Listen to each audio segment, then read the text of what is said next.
अभी जो प्रोटेस्ट हो रहा है, ये जो स्ट्राइक हो रहा है, बीबीएमपी और बेंगलुरु के बाहर जो भी डिस्ट्रिक्ट है वहाँ पे सारे जो वेस्ट को लेते हैं ड्राइवर्स और हेल्पर्स जो हैं वो सब काम छोड़े हैं अभी कि हमको ये कॉन्ट्रैक्ट का सिस्टम जो है वो जाना है और सब लोगों को कायम होना है, सब लोगों को परमानेंट होना है, सब लोगों को डायरेक्टली बीबीएमपी और कॉरपोरेशन से पैसा पेमेंट आना है। बीबीएमपी ही देखिए एक महीने में 45 करोड़ जाता है, पर अभी हमारा सारे दोस्त जो है उन सबका 3 महीना 4 महीना 5 महीना से सैलरी नहीं हुआ है।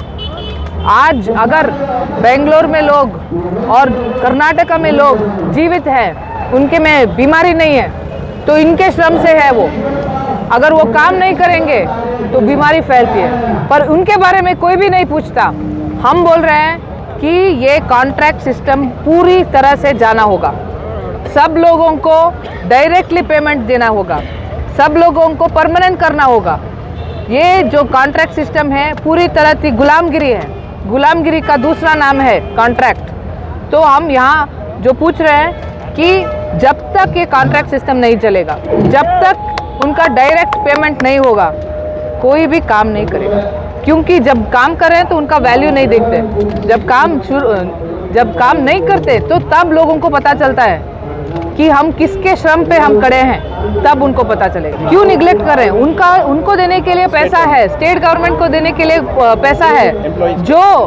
जो मजदूर है, देखिए स्टेट गवर्नमेंट के एम्प्लॉयज़ को उनको देने के लिए पैसा है, पर जो मजदूर हर दिन घर घर को जाकर वो वहाँ से वेस्ट लेकर जाते हैं, उनको देने के लिए पेमेंट नहीं है। क्यों नहीं है? ये तो आंसर देना पड़ेगा। और देखिए जो भी ये काम करते हैं मैक्सिमम दलित समुदाय के जो वो काम कर रहे हैं, क्यों उनको निगलेक्ट कर रहे हैं? हम तो ये पूछना पड़ेगा।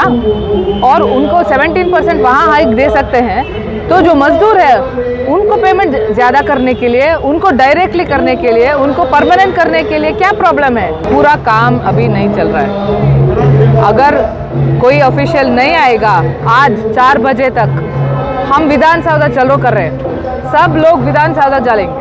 अगर वो यहाँ नहीं आएंगे तो हम वहाँ जाएंगे, सब लोग यहाँ 4 बजे तक हम वेट कर रहे हैं, उसके बाद हम विधान सौदा चलो कर रहे हैं।